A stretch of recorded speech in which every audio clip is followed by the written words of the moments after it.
నమస్తే ఫ్రెండ్స్, నేను మీ భవాని. కొత్తిమీర నిల్వ పచ్చడి చేసి మేము ముందుకు తీసుకొచ్చానండి. టేస్ట్ అయితే చాలా అంటే చాలా బాగుంది. 1 ఇయర్ వరకు నిల్వగా ఉంటుంది. ఒక బాటిల్లో స్టోర్ చేసి పెట్టేసుకుంటే నేనైతే వేడి వేడి రైస్లో కొత్తిమీర పచ్చడిని వేసుకొని తింటున్నాను. చూడండి, వేడి వేడి అన్నంలో కలుపుకొని మీకో ముద్ద నాకో ముద్ద.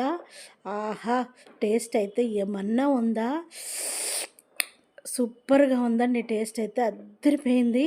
కొత్తిమీర పచ్చడిని చేసేటప్పుడు ఇలా ఆయిల్ అంతా సపరేట్ అయ్యేంత వరకు ఉడికించుకున్న తర్వాతే స్టవ్ ఆఫ్ చేసి పక్కన పెట్టేసుకోండి. 1 కేజీ వరకు కొత్తిమీరనైతే తీసుకున్నానండి. ఇందులో పండిపోయిన ఆకులు కానీ మురిగిపోయిన ఆకులు కానీ అవన్నీ తీసేసి కొత్తిమీరను మంచిగా కడిగి ఒక క్లాత్ పరిసి కొత్తిమీరను మంచిగా ఆరబెట్టేసుకొని పక్కన పెట్టేసుకోవాలి. స్టవ్ పైన ఒక గిన్నెలో వాటర్ని పెట్టేసుకోవాలి. గ్రామ్స్ చింతపండునైతే తీసుకున్నాను. నార తొక్క తీసేసిన తర్వాత 100 గ్రామ్స్నైతే తీసుకున్నాను. మరిగే వాటర్లో చింతపండుని వేసేసుకొని స్టవ్ ఆఫ్ చేసుకొని పక్కన పెట్టేసుకోవాలి. కొత్తిమీర ఆరిపోయిందో చూద్దాం పదండి.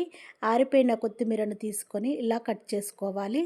చిన్నగా ఉంటే కొత్తిమీరను కట్ చేయనవసరం లేదు. పెద్దగా ఉంది కాబట్టి నేను కట్ చేసి తట్టలో వేసేసుకున్నాను. చూడండి, ఇలా కట్ చేసి పెట్టుకున్న కొత్తిమీరను ఒక తట్టలో వేసేసుకున్న తర్వాత స్టవ్ పైన ప్యాన్ పెట్టేసుకొని 1 స్పూన్ వరకు మెంతులను వేసేసుకొని దోరగా ఫ్రై చేసుకోవాలి. 1 స్పూను జీలకర్ర, 2 స్పూన్ల వరకు ఆవాలను వేసేసుకొని మంచి అరోమా వచ్చేంత వరకు ఫ్రై చేసుకోవాలి. 3 ఫ్రై అయిన తర్వాత ఒక ప్లేట్లోకి వేసేసుకోవాలి. అదే ప్యాన్లోకి 2 స్పూన్ల వరకు ఆయిల్ వేసేసుకొని కేజీ కొత్తిమీరకు 100 గ్రామ్స్ వరకు ఎండుమిర్చిని తీసుకున్నాను. ఆయిల్ వేడైన తర్వాత తీసుకున్న ఎండుమిర్చిని వేసేసుకొని రెడ్గా ఫ్రై చేసుకోవాలి. ఇలా ఒక గిన్నెలోకి తీసేసుకోవాలి. మాడనివ్వకుండా రెడ్గా ఫ్రై అయిన తర్వాత ఒక గిన్నెలోకి తీసుకున్న తర్వాత అదే ప్యాన్లో మరొక 2 స్పూన్ల వరకు ఆయిల్ వేసేసుకొని మనం కట్ చేసి పెట్టుకున్న కొత్తిమీరను వేసేసుకోవాలి. కొత్తిమీర మంచిగా ఫ్రై చేసుకోవాలి. కొత్తిమీరను మంచిగా ఫ్రై చేసుకోవాలి. మాడనివ్వకుండా మంచిగా ఫ్రై చేసుకోవాలి. పచ్చితనం అంతా పోయి కొత్తిమీర మంచిగా ఫ్రై అయిన తర్వాత మంచి స్మెల్ వస్తుంది. అలాంటి టైంలో కొత్తిమీరను ఒక గిన్నెలోకి తీసుకోవాలి. ఇలా చూడండి, మంచిగా ఫ్రై అయింది కదా. ఇప్పుడు ఒక గిన్నెలోకి తీసేసుకుంటున్నాను. ఇలా మంచిగా ఫ్రై అయితేనే సంవత్సరం పాటు కొత్తిమీర పచ్చడి నిల్వగా ఉంటుందండి. కొత్తిమీరను మాత్రం మంచిగా ఫ్రై చేసుకోవాలి. అదే ప్యాన్లో మరొక 2 స్పూన్ల వరకు ఆయిల్ వేసేసుకోవాలి. కొత్తిమీరను ఫ్రై అయిన తర్వాత ఒక ప్లేట్లోకి తీసుకున్నాం కదా. ఆ కొత్తిమీరనంతా ఇలా ప్లేట్లో విడివిడిగా చేసేసి చల్లగా చేసేసుకోవాలి. ఆయిల్లో మనము వేడి వాటర్లో వేసుకున్నాం కదా చింతపండుని. ఆ చింతపండు వాటర్నంతా అంపేసిన తర్వాత చింతపండుని ఆయిల్లో వేసేసుకొని మంచిగా ఫ్రై చేసుకోవాలి. ఇలా నచ్చని వాళ్ళైతే చింతపండు గుజ్జును తీసుకొని పచ్చళ్ళలో కలుపుకోవచ్చు. ఆయిల్లో గుజ్జునంతా ఉడికించుకొని పచ్చళ్ళలో కలుపుకోవచ్చు. నేనైతే ఇలా డైరెక్ట్ ఫ్రై చేస్తున్నానండి. ఇప్పుడు మంచిగా ఫ్రై అయిన తర్వాత స్టవ్ ఆఫ్ చేసుకొని పక్కన పెట్టేసుకోవాలి. మనం ఫ్రై చేసి పెట్టుకున్న మెంతులు, ఆవాలు, జీలకర్ర చల్లగా అయిపోయాయి కదా. మిక్సీ కప్పులో వేసేసుకొని పౌడర్లా చేసుకోవాలి. చూడండి, ఇలా మెత్తగా పౌడర్లాగా రెడీ చేసుకొని పక్కన పెట్టేసుకోవాలి. ఇప్పుడు ఎండుమిర్చిని మిక్సీ కప్పులో వేసేసుకోవాలి. ఎండుమిర్చి కూడా చల్లగా అయిపోయాయి కదా. మిక్సీ కప్పులో వేసేసుకొని మెత్తగా పౌడర్లాగా చేసుకోవాలి. నేనైతే చిన్న కప్పులో వేసి పౌడర్ చేస్తున్నాను. పెద్ద కప్పులో వేయట్లేదు. 2 సార్లు వేసేస్తున్నాను ఎండుమిర్చిని.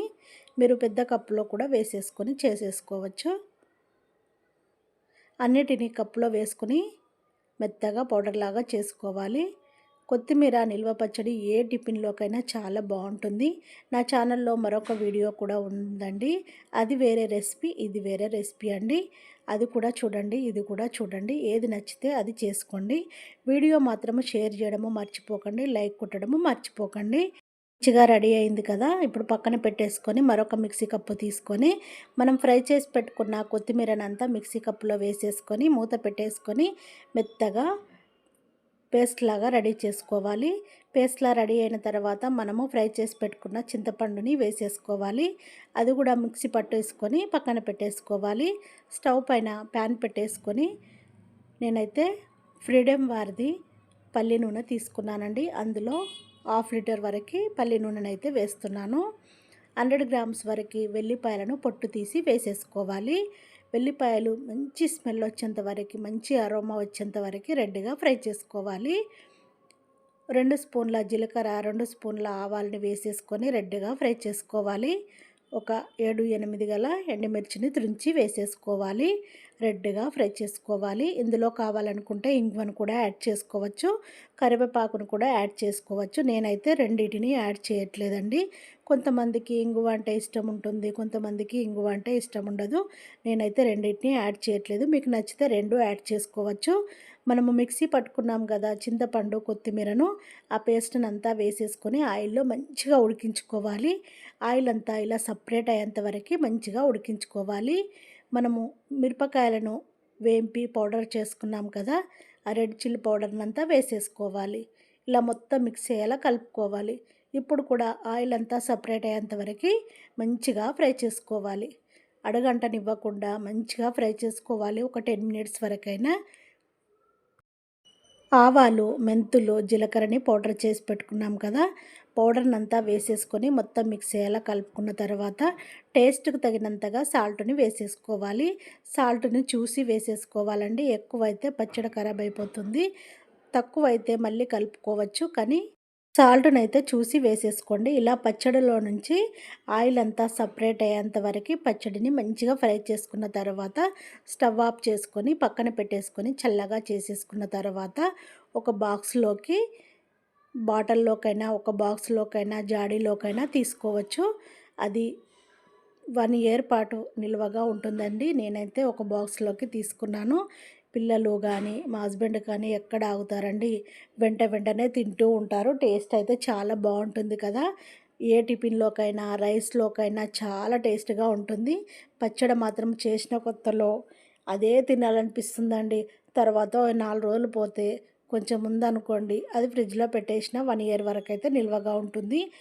కానీ టేస్ట్ అయితే అదిరిపోతుందండి. ఈ సీజన్‌లో చేస్తాం కాబట్టి టేస్ట్ అదిరిపోతుంది. నేను చేసిన ఈ వీడియో నచ్చినట్టయితే షేర్ చేయడము మర్చిపోకండి, లైక్ కొట్టడము మర్చిపోకండి. సూపర్‌గా ఉందండి. నేనైతే వేడి వేడి అన్నంలో తింటున్నాను. నా వీడియో షేర్ చేయండి.